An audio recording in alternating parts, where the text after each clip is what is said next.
Well, thanks for coming. I'm Dr. John DeWitt, and we're going to talk about men's health today. We're going to cover a variety of subjects. We're going to talk about baldness, which is unfortunate, but experienced by a large number of people, prostate health, as well as erectile dysfunction, and those are the three main topics we're going to talk about. We're also going to talk about infertility, GERD, high blood pressure, and diabetes. And Homer Simpson is going to be one of our common themes today because he's a pretty good example of the majority of men today, unfortunately. So hair loss, 80% of people experience some type of hair loss, and over $7 billion a year are spent on hair loss prevention, hair loss products like minoxidil, things like that. But usually only about 95%, a large amount, 95% are genetic. That's what causes the hair loss. Age and lifestyle, nutritional deficiencies, as in not enough protein, not enough zinc, and not enough iron in the diet. Some other causes are emotional stress, pregnancy, and medications. High blood pressure can cause hair loss, and the high blood pressure medications especially can cause hair loss, and Lipitor, the statin drugs, are horrible for that just because of the circulation and some other things. But we're going to get into the specifics on what causes hair loss and different things you can do for yourself to prevent it. So what happens, and this is something interesting, a lot of people, we're going to talk about prostate, as I said before, a lot of people take saw palmetto for that, but you can also take it for hair loss as well.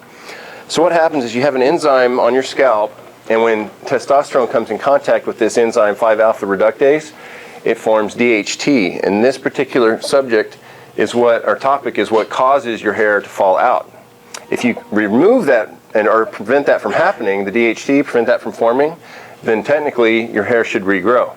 So then we have this gentleman, and then this curiously familiar fellow on the right. So Propecia, this is also called finasteride.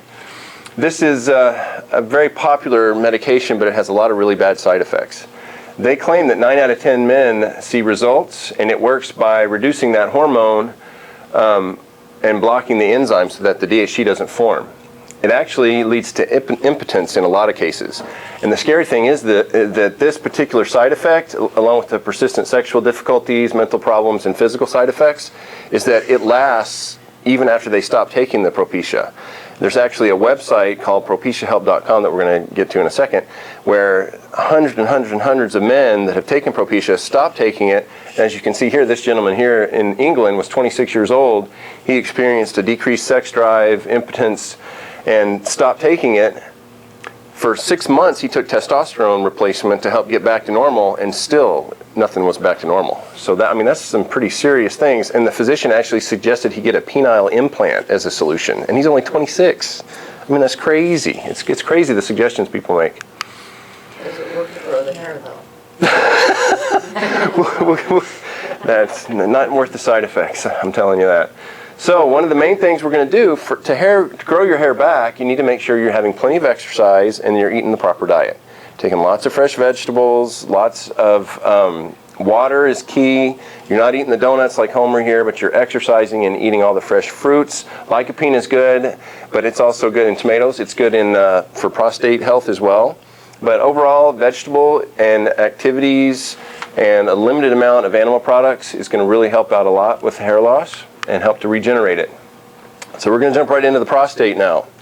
Now the prostate, as you know, as most know, it sits right underneath the bladder, and this is an example of what's called a DRE, or a digital rectal exam. So the patient is here facing this way, obviously.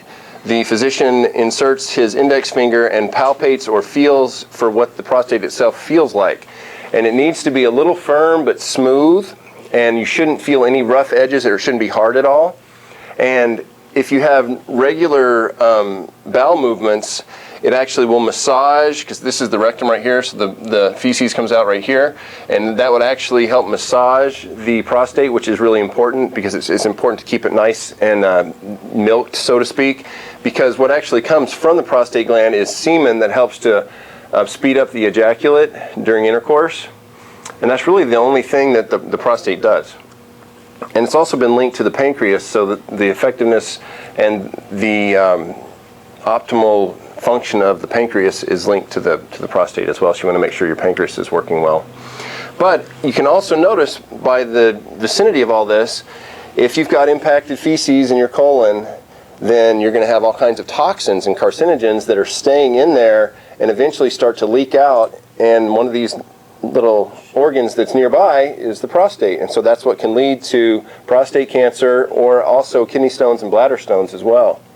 So it's really important that you're drinking plenty of water, taking all your vegetables, and this is something that I believe personally, since about 95% of men have some varying level of prostate problem, it's because they don't get colonics. They don't get their they don't get their colons cleansed, and therefore they have all this impacted material in there that's causing all the toxins to get into the system, and that can cause a variety of problems. So because of the stigma, they don't want to, have the colonic, and I admit that I haven't had one, but I'm going to. Especially after all the research I've done, it's something that you don't want to get. And as the prostate gets enlarged, obviously you can see the urethra comes right here from the bladder down through the penis here. So if it gets enlarged, that's going to put pressure, and it's going to make it hard to urinate. It's going to make you feel like you have to go, but then when you do go, not very much comes out, and then especially at night, you'll be getting up 10, 20, 30 times a night. And even when you do go, not a whole lot comes out, and then you lay back down, and you have to get up again, and it's very frustrating. It kills 40,000 Americans every year. That's a lot of people, and like I said before, 95% of American men actually have not the cancer itself, but the benign prostatic hyperplasia or hypertrophy, which just means that it's an enlarged prostate. Most pesticides are hormone-based, estrogen-based, so that actually has been connected to cancers, hormone imbalances, and prostate problems. So these are the varying stages of prostate cancer. So you've got the healthy prostate right here, and then it starts to get a little enlarged. Stage 2, it starts to form some tumor cells here. Here, it starts to go up into the seminal vesicles right in here, and then it just breaks out of the prostate and starts to spread all over. And they actually have a scale that determines the severity and the aggressiveness of the prostate cancer itself. It's called the Gleason scale, which is unfortunate because I have a patient with last name Gleason. I explained this to him today, that he was famous for, or infamous I should say. And it goes from a scale of 1 to a scale of 10. And 1 is basically, they go in, they take biopsies of the prostate, which is a bad thing to do that I think we're all aware of, because once you break that protective covering, then it gives it an opportunity to spread and metastasize even faster. But what they go in with a probe to make sure, rectally unfortunately, to make sure they're directing this needle in to get the biopsy. This large needle goes up, punctures the prostate, and takes a sample out. And there was a gentleman by the name of Larry Clapp that wrote a great book called 90 Days to a Healthy Prostate, because he was diagnosed with a Gleason 7 ranked aggressive form of prostate cancer. And I'll get more detail into the story with him. But with the biopsy, he was describing it, and he said it's one of the most excruciatingly painful things that you can ever experience, because they have this huge needle, they're sticking it into your prostate and removing a little sample of it, and they take it from different areas because they have to make sure that they get some of the malignant cells or the tumor cells into the actual biopsy. Sometimes they can puncture it 50 to 70 times to make sure they get the proper sample. Luckily, in his case, it was only 5 or 6.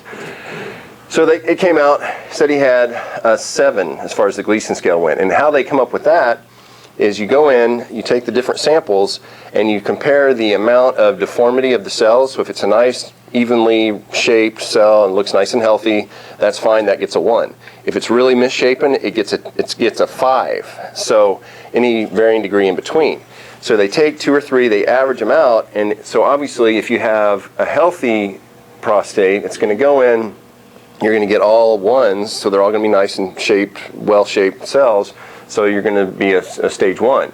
If it's a stage 10, which is the worst on the aggressive Gleason scale, it's going to be a level 5, so the cells are going to be all cancer from every aspect they take the biopsy. So it's really scary stuff. So this is something that everybody always used to say, PSA, even in school, back when I was in school, which wasn't forever long ago. They used to say PSA was the prostate-specific antigen. This basically tells you how bad your cancer is. Not specific to the prostate at all. It's not true at all. They actually find PSA is very high in females that have breast cancer lung cancer and uterine cancer. So technically, it's a misnomer. It shouldn't be called a prostate-specific anything because women don't have prostate. So how can they have that particular chemical in there? So in fact, they found that the highest levels of PSA were in people that were in females that were recovering from breast cancer. So there were some studies done. Back to the PSA, the reason they think that it's involved is because it inhibits the increased circulation to the tumor to make the tumor cell grow. So they think, well, okay, if you have a high PSA, then you must have, you must really have a tumor growth, but that's not necessarily the case. So more is often not worse, and bigger is often not worse as well as far as tumor goes and blood test levels for PSA. Because a lot of times the tumor itself will encapsulate any invading tumor cell or something like that. The body will encapsulate it so that it protects it from the rest of the body so it won't allow it to spread. And that's why taking a biopsy is a bad idea, like I said before, because when you puncture that capsule, it gives it a way out so that the tumor cells can spread. So you need to make sure that you take everything with a grain of salt. This individual, Larry Clapp, he's a PhD and an attorney, which I thought was interesting. So he goes in, this is just kind of an interesting story, because he goes in, he had a biopsy 18 years earlier, and the doctor said, no, you're fine. And I'm like, okay, first of all, why are you biopsying the prostate if I'm fine? So obviously you were a little suspicious of something. So that was 18 years earlier. Then during his regular annual exam, the doctor said, oh, wait a minute, I feel something, we need to do another biopsy. He scheduled an appointment the next day, had the DRE, had the biopsy, and came back in. And the doctor wanted him to bring his whole family because it's really important that you get the results with your whole family. He said, no, I just want to find out what's going on so I can process it first and then tell the family. Sits down, the guy said, oh my gosh, you've got prostate cancer, we need to do something about it. And he said, well, how long have you known about this? I mean, I was fine. You said I was the healthiest guy in the world a week ago, and now all of a sudden I've got prostate cancer? How does that work? And he said, oh, well, I've known it's been getting bigger and bigger since 18 years ago, but until it's symptomatic, I'm not going to say anything because what's that going to do? And I was just like, oh, that makes a lot of sense. And his analogy was, it's kind of like a lot of people, you bend down to pick up a toothpick or a pencil off the floor, and your back goes out, and you think, oh, my back, oh, I barely was doing anything. Well, it's a cumulative effect. If in this case, your immune system is getting turned down, it's like a rheostat on a light. You turn it down 1 degree, and your brain's not going to really realize that it's getting darker in the room. And so you turn it down a little more, and eventually your brain's going to realize, okay, something's wrong, something's different. But your body's the same way, so you can't feel anything. He was feeling fine, and then all of a sudden he goes in, the doctor tells him, oh my gosh, you got to have your prostate removed. And that's what happened. He went in, and they said, okay, you've already been scheduled for surgery. You're going to have a radical prostate removal. They actually call it the radical is the procedure they call it, where they just remove the whole thing. And he'd already been scheduled the next day, and he said, time out, wait, no. Let me get all the information first before you go cutting me open. I want to find out what's going on. So then he said, okay, well, you need to take this really seriously. It's really a bad situation. You need to make sure you really do something about this. So he goes to a radiologist. Radiologist said, okay, you don't need to have it removed. We can irradiate it like crazy, go through radiation therapy. Your hair might fall out. You might get radiation burns, things like that. But it might actually kill it, but it might, cause problems in the bladder and the surrounding tissue as well. And the biggest side effect as well, erectile dysfunction is one of the major things that happens because the nerves that cause erections go right by the prostate. So if they take it out, a lot of times they nick those nerves, and there's kind of like, sorry, we're out of luck. And you can't hold your urine either. So then you're having to wear diapers, and you can't get an erection. You're pretty much useless as a man, unfortunately.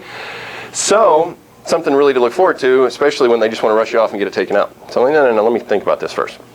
So then he goes to the radiologist. He says, okay, we're going to irradiate it. And he said, no, let me talk to somebody else. He did some more research, found a guy that does what they call seed treatment, where they inject little seeds that are radioactive. They're about the size of a grain of rice, little radioactive seeds, so to speak. They inject up to 70 of those into the prostate itself, and it gives it more of a specific area to work with, so it won't actually irradiate the rest of the surrounding tissue. And so he said, okay, that makes a little more sense to me. Still not too keen on the whole radiation thing, but why don't I go a more holistic route and see what I can do that's not going to be making me sick just so I can get rid of this cancer.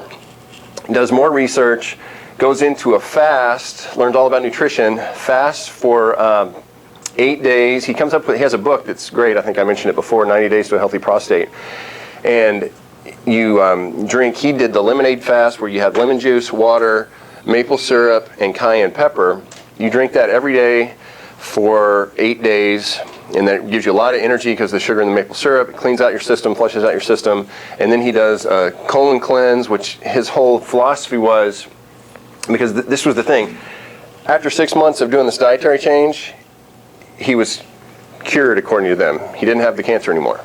So he's like, oh, okay, so I didn't have to have all that stuff done. I'm working fine. I don't have to have anything removed or anything. I just changed my diet up, drink more water, and the tumor went away. I stopped a lot of the, drinking and that kind of stuff.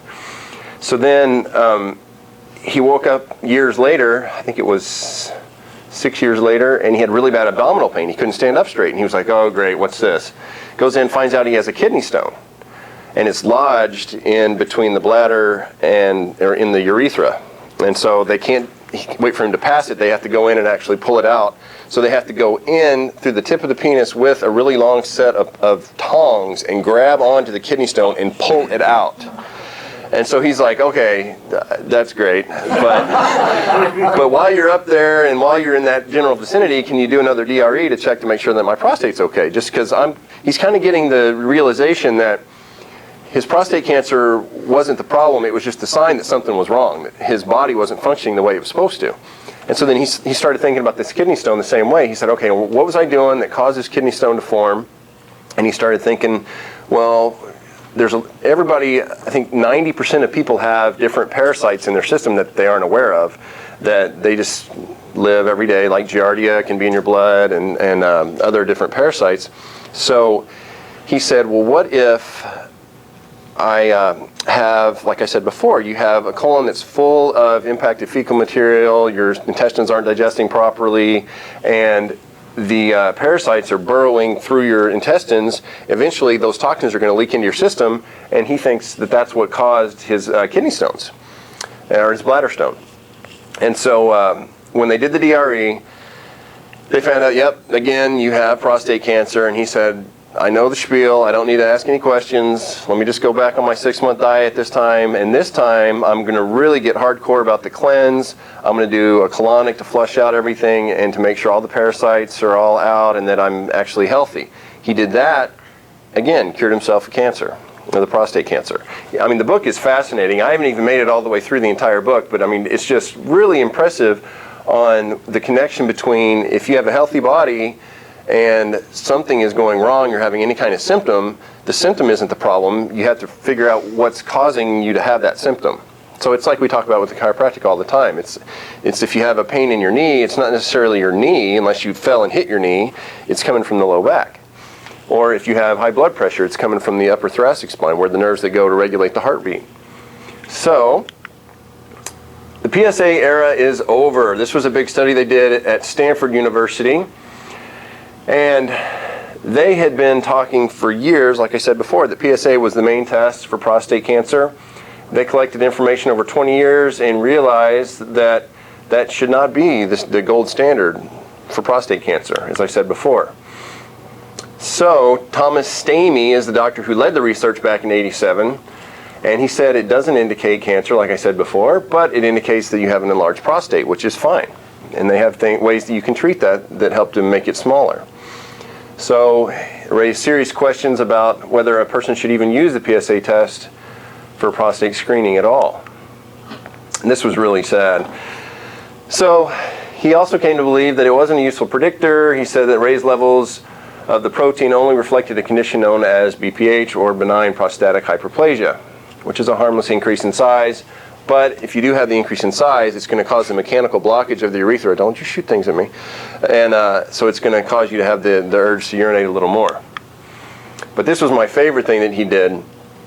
So he originally came out and said, PSA is the way to go. If you have an elevated PSA, you have prostate cancer, when in reality, the exact opposite is true.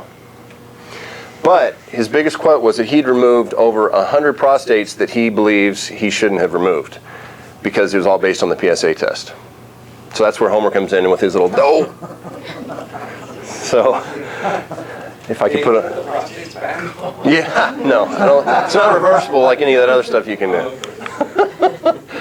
So this was another interesting study in England between the ages of 55 and 59, you had a 1 in 100 chance of actually dying within 15 years if you had low-grade prostate cancer. So that's with no treatment at all. So no treatment is definitely, when the treatment is as bad as some of these treatments are, you want to avoid that if possible. You just have to eat healthier. So protect your prostate. Have vitamin E, 400 units a day. Vitamin D, by going out in the sun, like we always recommend. It's very healthy. I'll take my time so everybody can write these down in case they'd like to. Selenium is really important, 400 micrograms. Now selenium comes in Brazil nuts. I'm going to have that on the next slide to show you exactly what different foods you can eat that have selenium. If you have 3 or 4 Brazil nuts every day, that's going to help you keep a nice healthy level of selenium in your system. And this trace mineral helps to fight off prostate problems. This is a sardine and little anchovies here in the bottom in case you're wondering. So the good sources of selenium, we've got Brazil nuts, tuna, flounder, sardines, and the amounts of selenium. So obviously the Brazil nuts, that's for 3 to 4 of them, 272 micrograms of selenium. And they're not that bad. You just make it a habit in the mornings. You get up, have 3 or 4 Brazil nuts. You can get them at Sprouts or Mother's out of the bulk section. They're not that expensive. And you get used to the taste, and especially when you think about the alternative, having to argue with doctors to not cut anything out or cause any nerve damage, it's worth doing. Eat you a few Brazil nuts. You can also increase your omega-3s and reduce your omega-6s, which we already know. You want to keep it in a 1-to-1 ratio, and usually in the American diet, it's omega-6s 20-to-1 instead of a 1-to-1 like it should be. And freshly ground flax seeds, 2 ounces a day, or every other day, as it says. You can get those at Mother's as well. Get the flax seeds. You can get them mortar and pestle and ground them up yourself, or you can actually buy them already ground up. And it has a nice nutty taste to it. You can put it in your oatmeal or something like that in the mornings. Daily vegetable juicing, we're always big fans of that here, including lycopene, which is in the tomatoes. That's very good for prostate health. As well as cutting out sugar. We know sugar is something, Tony Robbins talks all the time about health and different things, and he had a case where he went in and had his blood analyzed, and he was able to look at it under ultraviolet light when it was still alive, and he had all kinds of candida and things like that swimming around in it. And the doctor instructed him, or informed him, that the candida actually lives off sugar. And so whenever you actually have a really big craving for sugar, it's actually the candida in your blood that's making you crave that, because that's what the candida wants, so that's what it's going to eat. So if you're eating sugar, that's another creepy thing to think about. Maybe it's not you that really wants the sugar. And Magistrol is a supplement that we have here. It's got saw palmetto and some ginseng and things like that. It's a really great supplement. A lot of you have the survey for prostate concern. If you have any concern, there's some more handouts right here on the chair in case you didn't get one. That's something that we take here in the office, and it's really great. We take it with our minerals and our omega-3s as well. It's a really, really good supplement. So now, saw palmetto, we talked about it briefly for hair loss. Now we're going to talk about it for the prostate and compare it to Propecia. So ironically, Propecia that's for hair loss is technically something that is also, it's the same generic finasteride for prostate. So it's got all these different names for the finasteride, the Propecia, the Fincar, the Proscar, things like that. And so basically they're telling you, you take this, you're going to be great, you're going to have a smaller prostate, but the problem is it causes impotence. So it's like, once again, you got, okay, why don't I just eat healthier and get a colon cleanse? And even though that's not something you really want to go and tell your friends about, at least you can do that, be healthier, and you don't have to worry about any kind of impotence or bad side effects such as that. And it showed that saw palmetto had the same positive effects as the chemicals do, but it had the side effects, the negative effects, were the same as the placebo. So I mean, that right there, why wouldn't you just do the saw palmetto? And I know a lot of people do, and you can do the saw palmetto along with the Brazil nuts, so you're just hitting it at every angle, so you're making sure you got all the bases covered to stay healthy. And in this study, they utilized 320 milligrams a day of the saw palmetto, in case you're writing down amounts. So just another quick mention of some other cancers. Drink water and get moving. You have a 92% lower risk of getting rectal cancer if you drink lots of water. And I know there are people that don't like water, they just don't like the way it tastes. Well, that's fine. You have a pretty big chance of getting colorectal cancer, so hope you enjoy your soda or whatever it is you're drinking other than water. And men with the most active lifestyles had an 83% less risk of colon cancer compared to those like Homer in the middle with his chips and remote control. So you drink more water, you stay active like the little kung fu guy on the right, don't be like the guy in the middle. Even though you have your Superman shirt on, and you're not really Superman. And the theory behind this is that exercise stimulates the colon and helps to decrease the amount of time the carcinogens are actually in your system, like we talked about before. So the more you're moving, the more you're staying active, the more you're actually getting all of the nutrients in, getting absorbed, and getting all the excrement out. It's not staying in your system too long and getting impacted. Colon cleansing is another, colonics is another really important thing, like we mentioned before. And we work with the healingwatercoloncare.com. You can call Kathy there. She's great. That is where I am going to go in the next week or two, once I do some other dietary changes first, as instructed by a wise chiropractor I know. So it's more water than you think. You're always, if you think you don't need to drink any more water, you need to drink some more water. You don't want to wait till you're thirsty. You need to drink a quart for every 50 pounds of body weight. So unfortunately, that means about 5 quarts or more for me. A lot of times they say half your body weight in ounces. So just make sure you're drinking lots and lots of water. Make sure it's spring water, not distilled or tap water. Spring water. Now, erectile dysfunction, this is a really interesting situation. It's the canary in the coal mine, because if you're having problems with this, then there's a very good chance you're having circulatory problems. And that's just the first place that you would notice, because you're not going to notice really anywhere else. So suddenly that's not working. Could be because you've got some coronary heart disease or some buildup of cholesterol and plaque, which we're going to talk about momentarily. This was great. This was in Iceland. 80% reduction in the coronary heart disease in Iceland over a 25-year period. And they thought it was a miracle. It was magical. How did this happen? 80% of men and women, what did they do? Well, it turns out they just exercised more, ate healthier, and stopped smoking. And I mean, 80% reduction, I mean, that's ridiculous.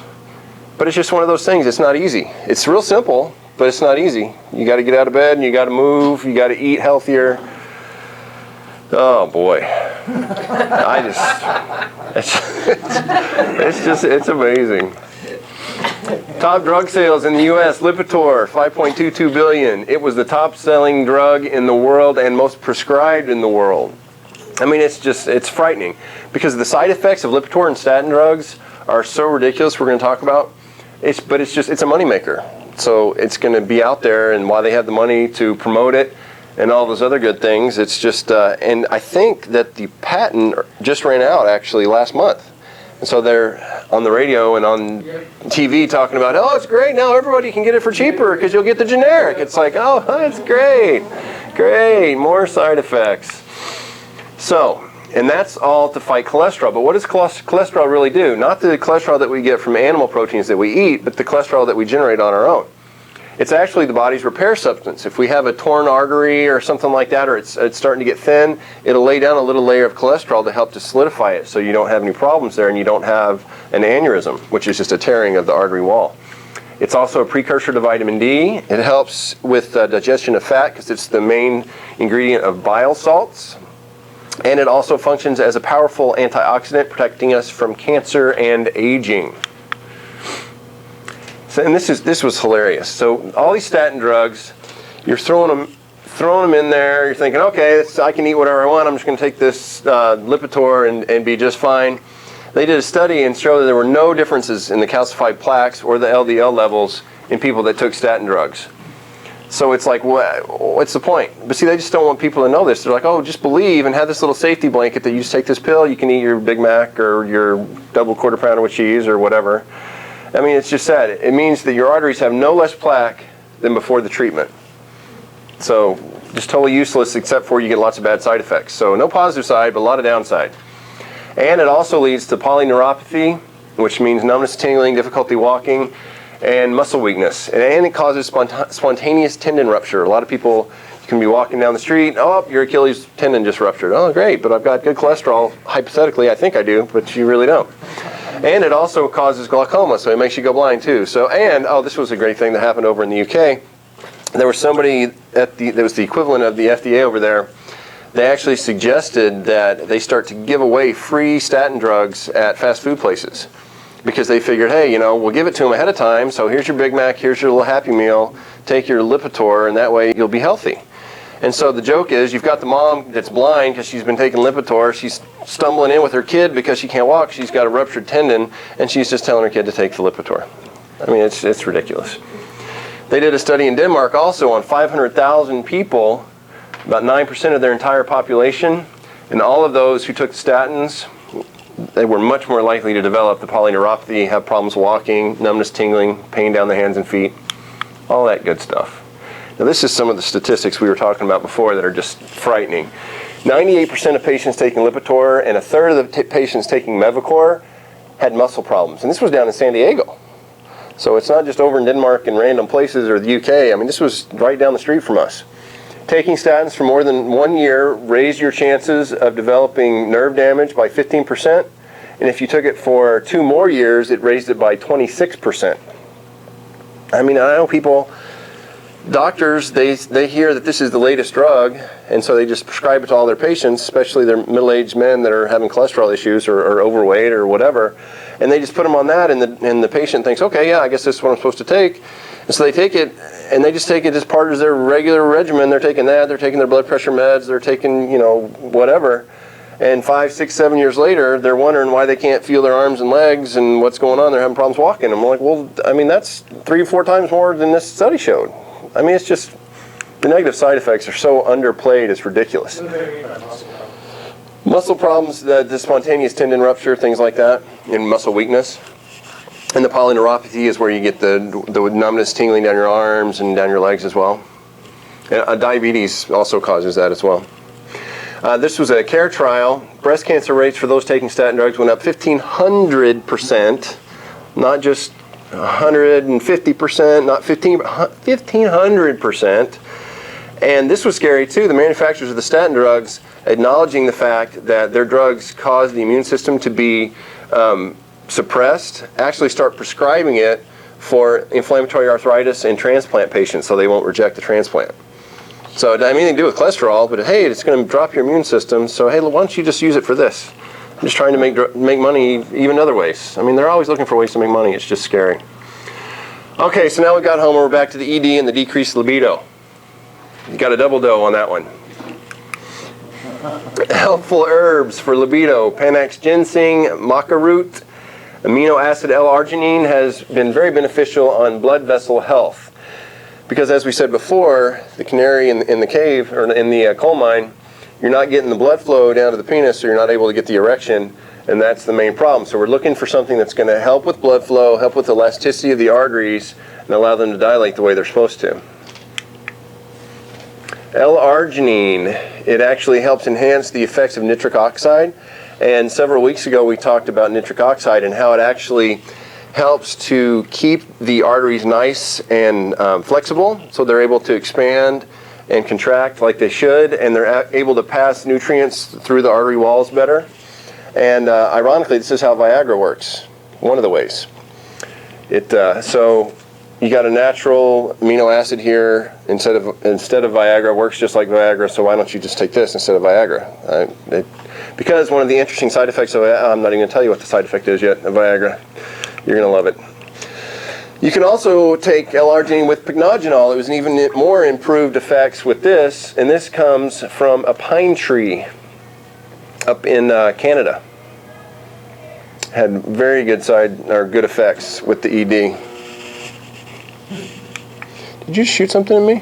What's this got the extract from it, the pine tree? It's from the bark. It's just a plant extract from the bark. Yep. Yep. And then Yohimbine, this comes from Western Africa. This is comes from a tree once again.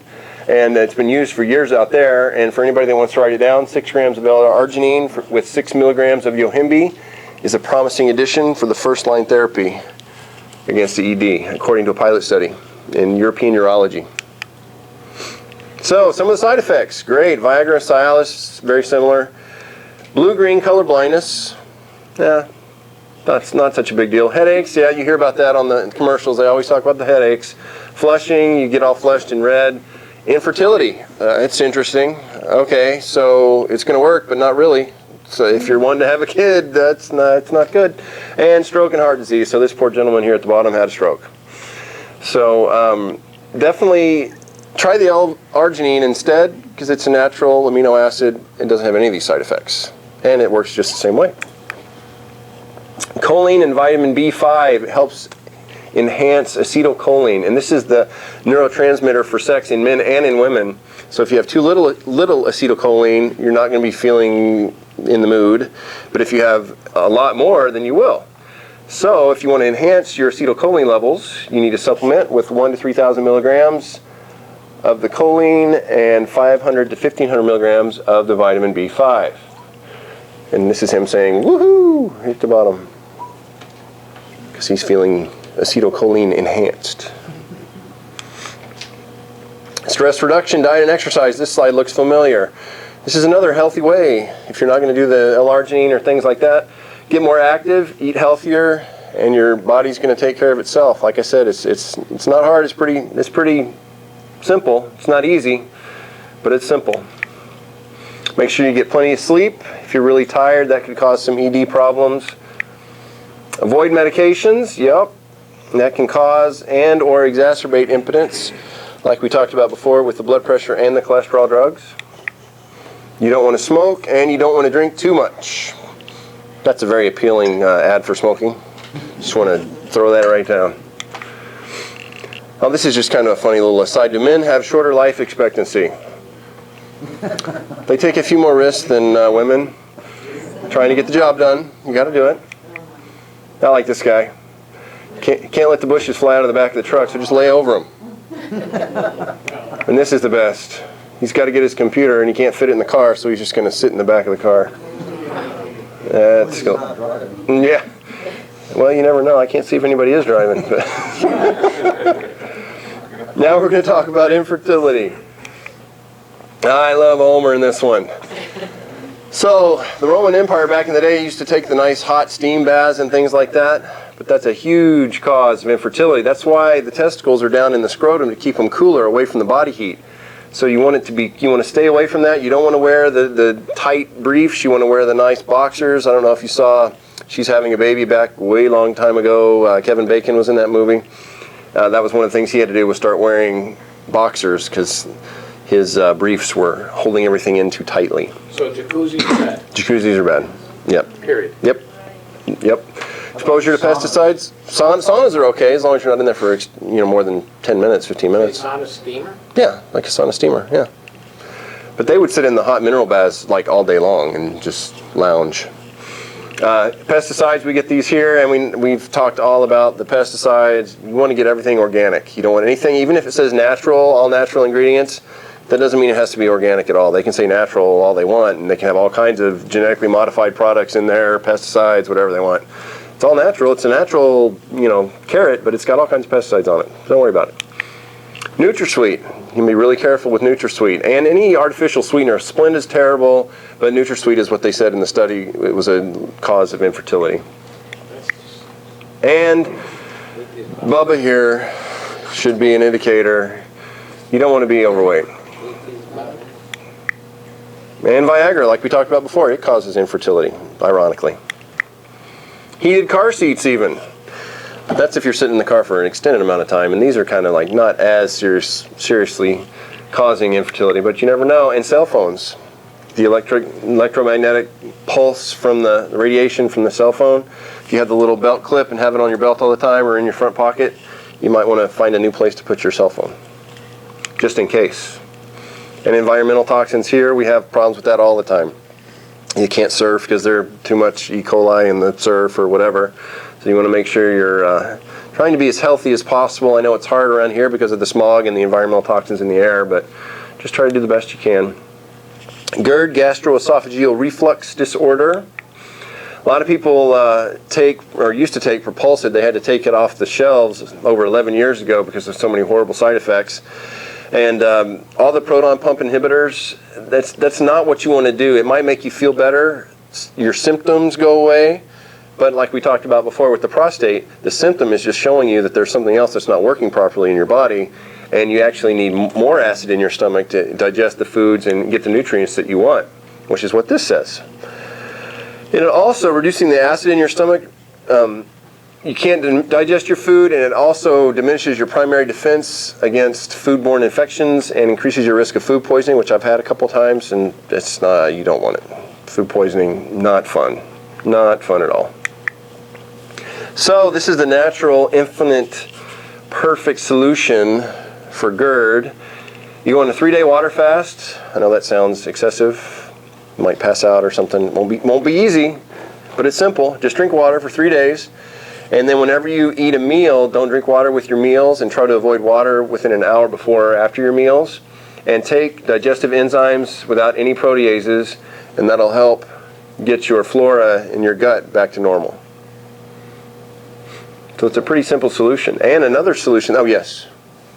Is it fluids or just Water. specifically Water. So any other fluid would be okay. You don't want, you just want water.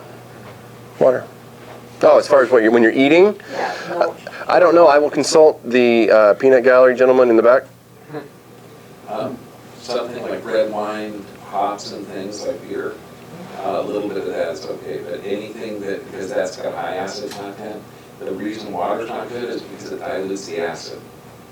So there's acid in beer, there's acid in wine, but you just really don't want to drink a lot of fluid during meals. Fascinating, the knowledge we get from the audience, isn't it? Fascinating. I think most They people are. drink water, okay, at meals because they have a problem swallowing the food. They get Because stuck. they're not chewing correctly. If you chew more correctly, you're going to masticate, you're going to get break the food products down, you're going to also stimulate digestive enzymes that's secreted, so you got to take your time. He agrees. Excellent. So here are just some x-rays that we've had. Now this is related to high blood pressure. So this area here, you can see the misalignment. This is the person looking straight ahead. And then after 90 days, much, much straighter. The blood pressure symptoms have gone away. They don't need their blood pressure medications. And you can see they actually have a pacemaker as well. But they didn't have to have any more blood pressure medications.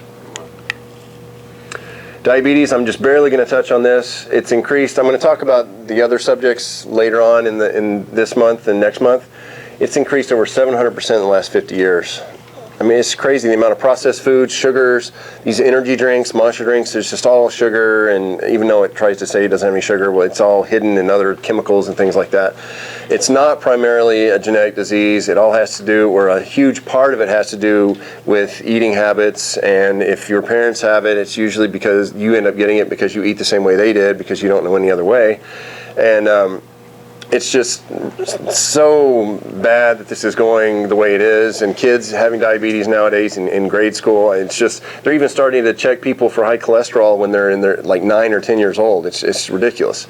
So this is something that I'm going to talk a lot more about later.